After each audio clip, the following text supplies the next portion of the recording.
सन 1947 से पूर्व हमारे भारत देश में कई सारी छोटी बड़ी रियासतें थी। पर क्या आप जानते हैं कि गुजरात की बड़ौदा रियासत भारत के सबसे अमीर और सबसे बड़ी रियासतों में से एक थी। और आपको यह बात जानकर हैरानी होगी कि इस रियासत के राजा महाराज सयाजीराव गायकवाड़ तृतीय दुनिया के 8वें और भारत के सबसे अमीर हिंदू राजा थे, जिन्होंने अपने शासनकाल में बड़ौदा रियासत का काया पालट कर दिया और आधुनिक भारत बनाने में अपना बहुत बड़ा योगदान दिया। आज हम इन्हीं के बारे में जानकारी लेंगे। लेकिन दोस्तों, आज का यह वीडियो सबसे महत्वपूर्ण और रोचक जानकारियों से परिपूर्ण रहने वाला है, इसीलिए इस वीडियो के साथ अंत तक बने रहिए। यदि आप चैनल पर नए हैं तो चैनल को सब्सक्राइब करना ना भूलें। तो चलिए दोस्तों, बिना किसी देर के हुए हम हमारी आज की वीडियो शुरू करते हैं। गुजरात के गायकवाड़ राजवंश की स्थापना सन 1721 में वीर मराठा योद्धा पिलाजीराव गायकवाड़ इन्होंने की थी। मराठा सरसेनापति खंडेराव दाभाडे उन्हीं के साथ मिलकर पिलाजीराव गायकवाड़ इन्होंने गुजरात के बड़ौदा, सूरत, डभई जैसे अनेक प्रांतों पर सफलतापूर्वक जीत हासिल करके गुजरात से दिल्ली का मुगल साम्राज्य उखाड़कर फेंक दिया था और धीरे धीरे करके लगभग पूरे गुजरात राज्य पर मराठा साम्राज्य के पवित्र भगवे ध्वज को फैला दिया था। महाराज पिलाजीराव गायकवाड़ उनके मृत्यु के बाद गायकवाड़ वंश में महाराज सयाजीराव गायकवाड़ तृतीय सबसे महान और सबसे लोकप्रिय शासक हुए, जिनका जन्म 11 मार्च 1863 को महाराष्ट्र के नासिक जिले में स्थित कौलाने गांव में हुआ, जिन्होंने अपने शासनकाल में बड़ौदा राज्य को एक नई बुलंदी पर पहुंचाया और बड़ौदा राज्य का बहुत सारा विकास किया।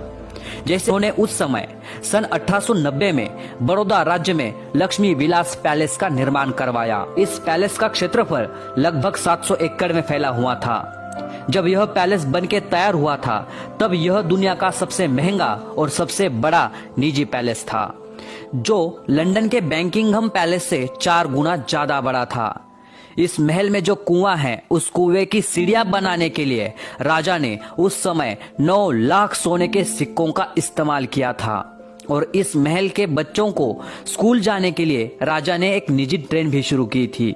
यह भारत का पहला एकमात्र ऐसा महल था जिसमें पहली बार लिफ्ट का उपयोग किया गया था। और इसी के साथ इस पैलेस में उस समय के सबसे प्रसिद्ध चित्रकार राजा रवि वर्मा उनके द्वारा बनाई गई सारी पेंटिंगें मौजूद है, जिसकी एक पेंटिंग की कीमत आज के टाइम करोड़ों रुपए में है। इस पैलेस को आज भी गुजरात राज्य के पर्यटन स्थलों की टॉप सूची में शामिल किया जाता है।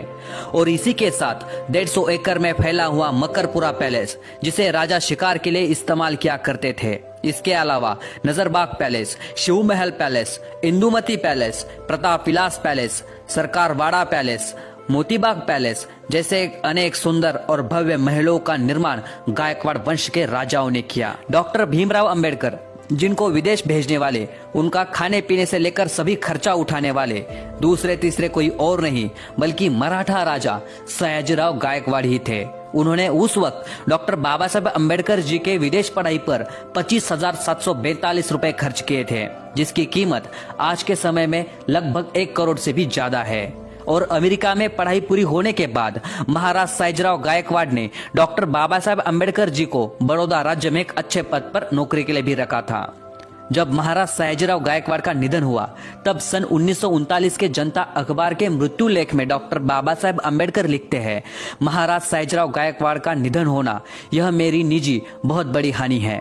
उनके एहसान को मैं कभी नहीं भुलाऊंगा। महाराज सयाजीराव गायकवाड़ का पिछड़ी जाति पर एक बहुत बड़ा एहसान रहा है। दादा भाई नौरोजी, जैसे कि आप यह बात तो जानते ही होंगे कि दादा भाई नौरोजी ब्रिटेन के संसद में चुनकर आने वाले पहले एशियाई व्यक्ति थे।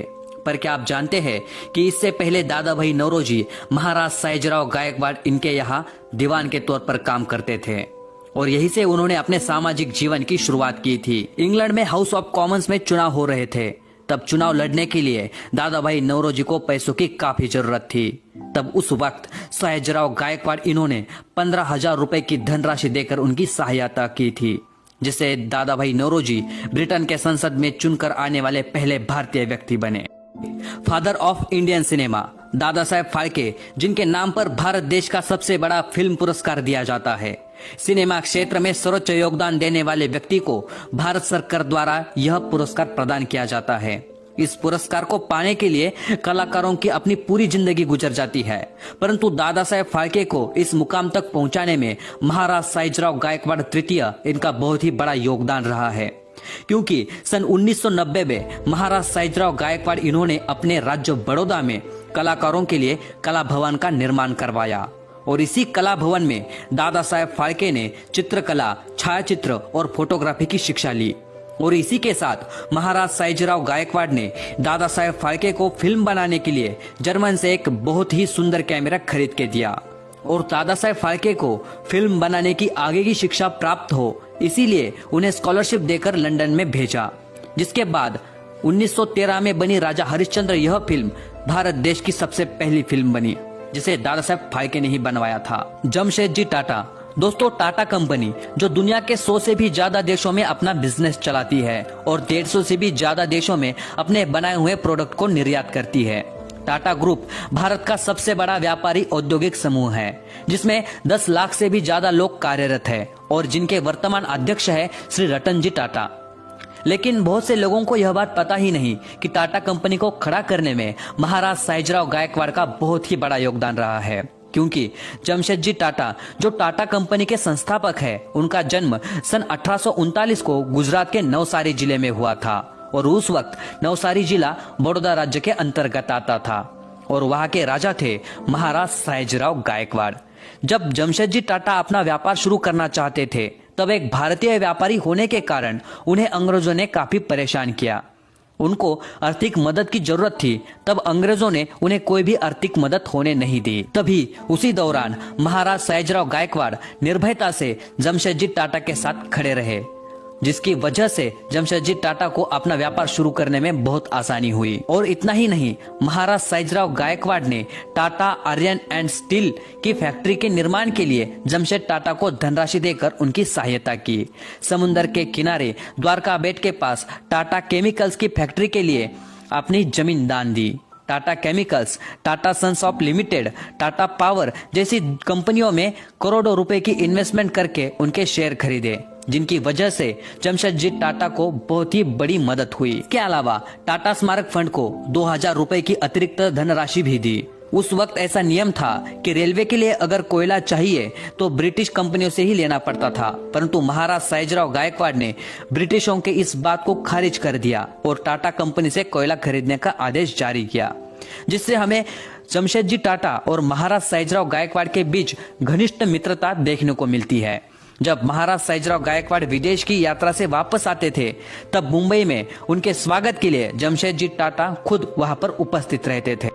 शिवकर बापूजी तलपड़े, अगर किसी से पूछा जाए कि दुनिया में सबसे पहले हवाई जहाज की खोज किसने की थी, तो उनका जवाब होगा राइट ब्रदर्स।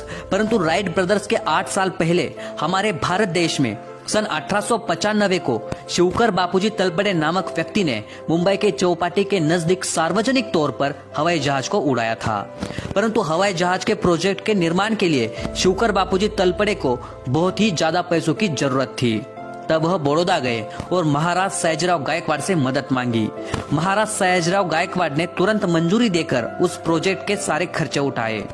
सन 1895 में बना मारुत सखा नाम का यह हवाई जहाज दुनिया का पहला हवाई जहाज था, जिसे महाराज सायाजीराव गायकवाड़ और स्वतंत्र सेनानी महादेव गोविंद रानडे जी के उपस्थिति में उड़ाया गया था। इस घटना पर आधारित बॉलीवुड में हवाई जादा नाम की एक मूवी भी बन चुकी है, जिसमें अंशुमन खुराना, मिथुन चक्रवर्ती, पल्लवी शारदा जैसे कलाकारों ने मुख्य भूमिका निभाई है। भारतीय समाज सुधारक महात्मा ज्योतिराव फुले, जिन्होंने भारत में पहली बार महिलाओं के लिए शिक्षा के द्वार खुले किए। महात्मा ज्योतिबा फुले को महाराज सायाजीराव ने शेतकऱ्यांचा असूड इस किताब का प्रकाशन करने के लिए आर्थिक मदद की और महाराज सायाजीराव के आह्वान पर ही महात्मा ज्योतिबा फुले को महात्मा इस पदवी से सम्मानित किया गया।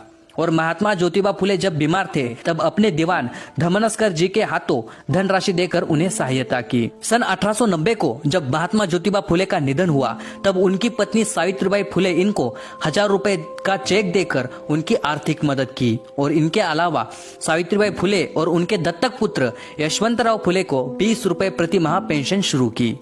महात्मा गांधी। एक बार महात्मा गांधी और महाराज सयाजीराव गायकवाड़ के बीच मुलाकात तय हुई, जिसमें साबरमती से लक्ष्मी विलास तक के गुप्त सफर की व्यवस्था महाराज ने की थी। जब महात्मा गांधी लक्ष्मी विलास पैलेस के प्रवेश द्वार पर पहुंचे तो उनका भव्य स्वागत किया गया और चर्चा के लिए उन्हें महल में ले गए। महाराज सयाजीराव ने महात्मा गांधी को आसन पर बैठने की विनती की, परंतु गांधी जी ने कहा कि महाराज के सामने कुर्सी पर बैठना मुझे शोभा नहीं देता। यह बात कहकर महात्मा गांधी नीचे जमीन पर बैठ गए, जिसके बाद महाराज सयाजीराव गायकवाड़ भी महात्मा गांधी के साथ चर्चा के लिए नीचे बैठ गए थे। जिससे हमें एक बात पता चलती है कि आम लोगों से लेकर स्वतंत्र सेनानी तक हर कोई व्यक्ति महाराज सयाजीराव गायकवाड़ के प्रति कितना आदर भाव रखते थे। और इसके अलावा महात्मा गांधी को पुणे करार, दांडी यात्रा, नमक सत्याग्रह और 1908 में दक्षिण अफ्रीका में आर्थिक मदद भेजकर महाराज सयाजीराव ने महात्मा गांधी को अनेकों बार मदद की है। लोकमान्य तिलक, भारतीय स्वतंत्र सेनानी बाल गंगाधर तिलक, जिन्हें ब्रिटिश अधिकारी भारतीय अशांति के पिता भी कहते हैं, जिन्होंने केसरी और मराठा इस अखबार के माध्यम से ब्रिटिशों को ललकारा और चेतावनी भी दी, जिसकी वजह से उन्हें कई बार जेल जाना पड़ा। परंतु इस केसरी और मराठा अखबार को शुरू करने के लिए महाराज सयाजीराव गायकवाड़ ने अपने पुणे का खुद का गायकवाड़ राजवाड़ा बाल गंगाधर तिलक जी को भेंट में दिया, जिसे आज पुणे में लोकमान्य तिलक जी का केसरीवाड़ा इस नाम से जाना जाता है। भारतीय स्वतंत्र सेनानी अरविंद घोष, जो पेशे से एक क्रांतिकारी कवि, प्रकांड विद्वान और महान योगी थे, जिनके आह्वान पर हजारों बंगाली युवकों ने देश के स्वतंत्रता के लिए हंसते हंसते अपनी जान दे दी। 1882 को युवा क्रांतिकारी अरविंद घोष और महाराज सयाजीराव गायकवाड़ के बीच लंदन में मुलाकात हुई थी। अरविंद घोष ICS की परीक्षा उत्तीर्ण हो चुके थे, परंतु घोड़े की सवारी न आने के कारण ब्रिटिश प्रशासकीय अधिकारियों ने उन्हें नौकरी से नकार दिया। तो उनके कुछ साल बाद महाराज सयाजीराव ने अरविंद घोष को बड़ौदा राज्य में आने का निमंत्रण दिया। महाराज के निमंत्रण पर 1893 को अरविंद घोष बड़ौदा में आए, जहां पर उनके खाने पीने से लेकर रहने तक की सारी व्यवस्थाएं की गई। अरविंद घोष जी को महाराज सयाजीराव गायकवाड़ का स्वभाव काफी पसंद आया, इसीलिए अपने जीवन के 12 साल उन्होंने बड़ौदा के महाराज सयाजीराव गायकवाड़ के यहाँ नौकरी में बिताए।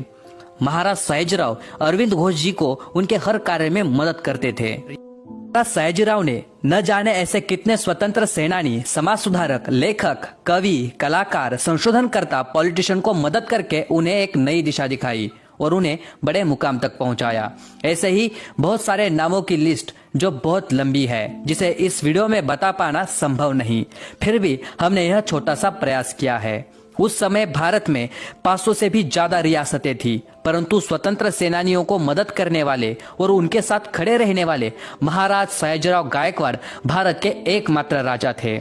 महाराज सयाजीराव ने अपने शासनकाल में बनाए गए स्कूल, कॉलेज, हॉस्पिटल, मंदिर, library, sport club, Baroda central jail, पानी के तालाब, 113 एकड़ में फैला बगीचा, वाटर पार्क जैसे अनेक सुंदर वास्तु और भवनों का निर्माण किया, जिसे घूमते घूमते शायद 1 महीना भी कम पड़ जाए। इसके अलावा महाराज सयाजीराव ने बनारस हिंदू विश्वविद्यालय, मुंबई की ताज hotel, Maratha Vidya Pracharak Mandal Nashik, Deccan education society Pune, Vishwa Bharati Shanti Niketan Kolkata, Indian college Aligarh, great medical college Mumbai, Fergusson college Pune, Shaniwar Wada जीर्णोद्धार जैसे अनेक संस्थाओं को उस समय करोड़ों रुपए देकर उनकी मदद की। लेकिन आज भी बहुत से लोग इनके इतिहास से अपरिचित है, इसीलिए वीडियो को ज्यादा से ज्यादा अपने भाइयों तक शेयर करें और चैनल को सब्सक्राइब करना ना भूलें। चलिए दोस्तों, मिलते हैं नए वीडियो में नए जानकारी के साथ। जय शिवराय, जय शंकर।